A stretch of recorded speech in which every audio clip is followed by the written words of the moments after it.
people run 20 miles and then stop and go back to the starting line?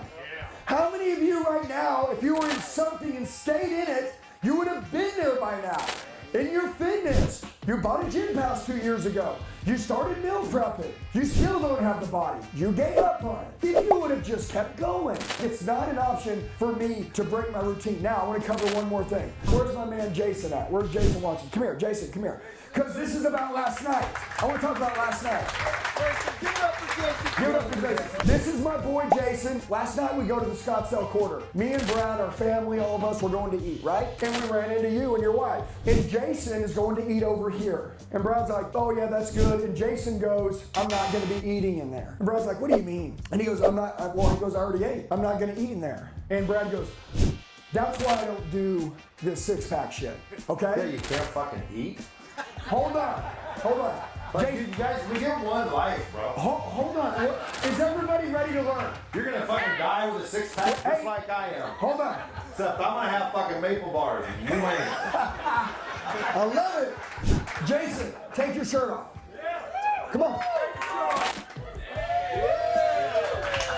Now, Jason is an extremist. Bradley said something a minute ago that really struck me in 2019 when I started studying him. And he still says it today.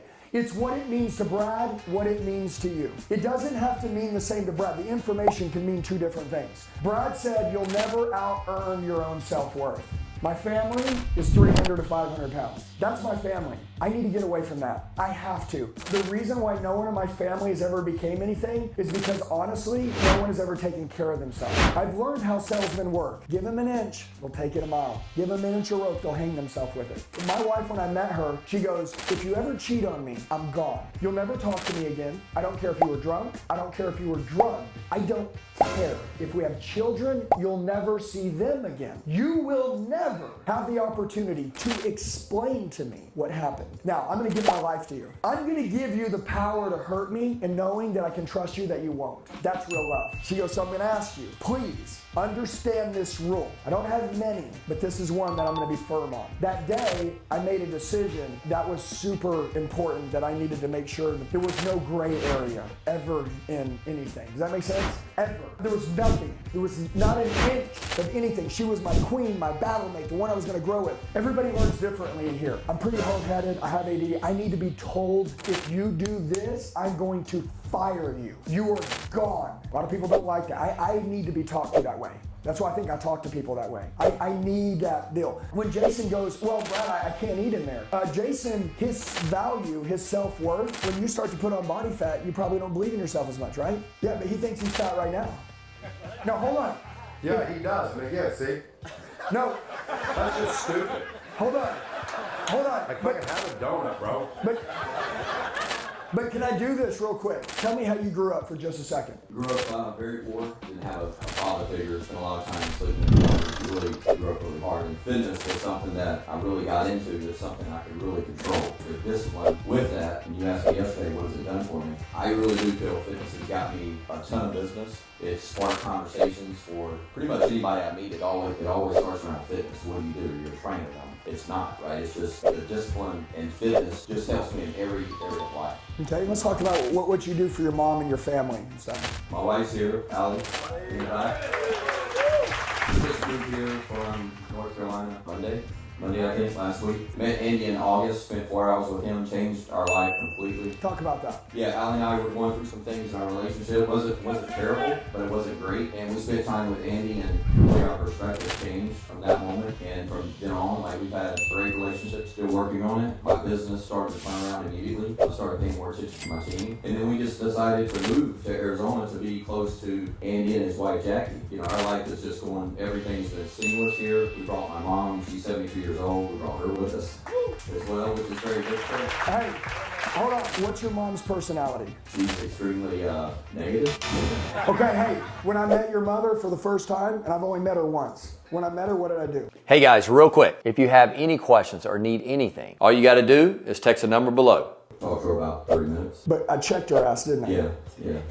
And she said it's the same things I've been telling her, but she's just got this mindset to where she's just stuck in the past, and she's lived a very hard life. Like, I watched her growing up, working 3 jobs, never had anything. You know, she should have left my dad like 100 years ago. She didn't. And now she's paying the price, and I'm trying to get her to talk with us, get a new environment, get new information, and become the person that she needs to become. How old are you, Jason? How old are you? Tell him. I'm 48.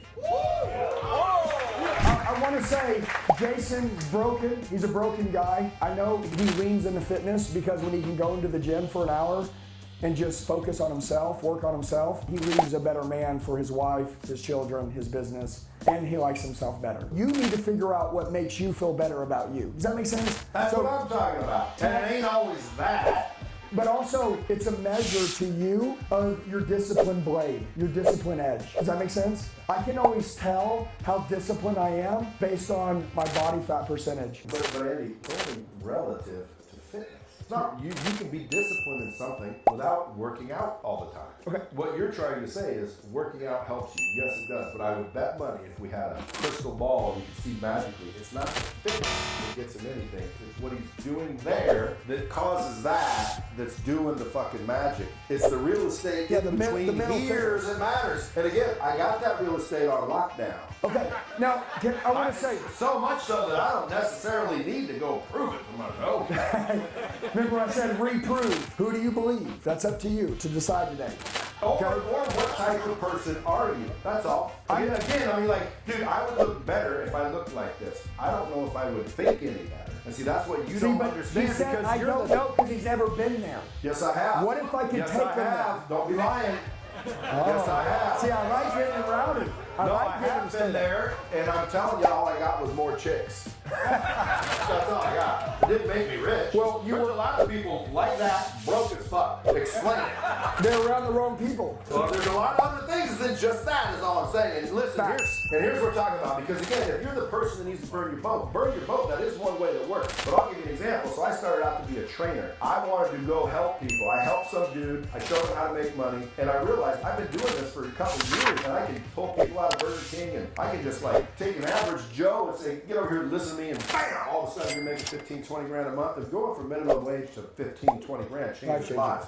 So I'm like, man, I got the obligation to go help people do this. I'm gonna go do this. So I went out to be the trainer. I went out to compete with Andy. Well, Andy was still shitting his diapers at this time, but I went out to compete with all these big name trainers that were out there, and I had great content back then. Like, I would practice, and I had my rebuttals, and I had my sentences, and I had it all. And I'm like, because that's what I was doing at the time. So I went out there to compete. Well, once I ran into about a handful of customers that didn't know who I was, they didn't want to buy my content, they wanted to buy these big name content providers. And so I just thought to myself, well, let me ask you a question. So if I had this dude on this system, would you buy it? And they're like, well, yeah, if you have this guy or that guy or this guy, we'd buy it. And I just wanted to make the sale. I don't care. So I thought, maybe I should just go close the dude that's teaching you to close. I'll close the closers. I said, hey, wait a minute. And by the way, I had a boat just in case. I could still be a trainer if I needed to and I wanted to. And by the way, I quit my job. Well, I can get another one. Those are easy to get. My boat's nice and cushy. In fact, I told my boss when I was leaving, dude, if I don't fucking do this, can I have my job back? And he said, of course you can. Because when you're a badass closer, they ain't letting you go. That's coincidentally what I did in Seattle too. I moved to Vegas from Seattle. Basically, we had a bad acid trip, or a good one actually, but we took acid one night and then ended up in Vegas for a visit. So I asked my boss if I could go, and he said no. I said, all right, I'll see you Monday. He said, what are you talking about? If you leave or you're fired. And I said, I know, I'll be back on Monday to apply again. And I left. It never went back, by the way. I made sure that boat was there just in case. Why? Because, dude, I'm not an idiot. It's like, I do not want to just eliminate all possibility. Like, shit, I want all options. So I said, stop. Then I went out to be a trainer, and you should be happy I didn't. But I went out to be a trainer, and then I thought, wait a minute, let me go over and help trainers. Right, why? Because competition isn't the only way, guys. You can also collaborate. You can collaborate and still win. Again, if somebody's to annihilate. If somebody's like competitive, I like competition. Matter of fact, I need to be more competitive. The other day I was thinking, how can I improve? How can I get that edge that I kind of feel like a little bit dull, as you put it? It's not just fitness though, it's competitiveness. Like again, I don't care as much. I need to care a little bit more, I think. and be a little bit more competitive. But my point is, I made a pivot and I said, wait a minute, I'm not going to be the trainer. I'm going to go help the trainers. Because I built the software on accident for myself, and I started helping the trainers, and the trainers started going to get all the business I wasn't able to get. And they owed me a little, what I call sliver to deliver, little tad for Brad. And so all of a sudden, I got all these big name trainers out there selling everybody out that wouldn't have bought my shit anyway, and they're giving me a little piece, and collectively that was way more than I probably would have gotten anyway. I always knew I could go be a trainer right now still. Again, I mean, a lot of people think I am one. I'm like, no, dude, I don't do this on a regular basis. But I can, that's just my point. It's just an option. I don't have to go, fuck you, I'm gonna be a trainer or I'm gonna die. Because I might die. All right, so guys. Hey, I'm serious though, because again, when you go up against like Andy, like if someone came to me and they said, Brad, I got 10 grand. Who should I give it to, you or Andy? What do I always tell people? For training and shit, you better give it to him. Why? Because I ain't doing that. Like, you know, I'll give you some information, it's good. And then I'm going with my family somewhere to have a fucking donut. He's the one that's gonna sit there and be at your house in the morning. What are you doing? He's a better trainer. Doesn't mean that makes me less than. It just means that, like, and I tell the truth, if you were going to hand me $10,000 to train you, you better be at a certain level already, because I don't have time to come down here and explain to you some of the basic shit that you can't just pick up by what I say. Because, like, there's some of you guys in here that hear what I say and you're like, oh shit, because you've already been down a certain road. You've already been homeless, if you will. So anyway, there is more than just fitness in life, folks. And just remember that I am not saying you don't want this. Sure, that'd be great, but dude, you didn't eat. No, he ate before he came. He just knew what he was eating. I actually did have some. And by the way, were you in a contest? No. You're trying to achieve something, you said. What are you trying to achieve? Ask your wife. She said she prefers you to not look like that and not pass a meal. Get her up here. Get her up here. She said the same thing. Did you not?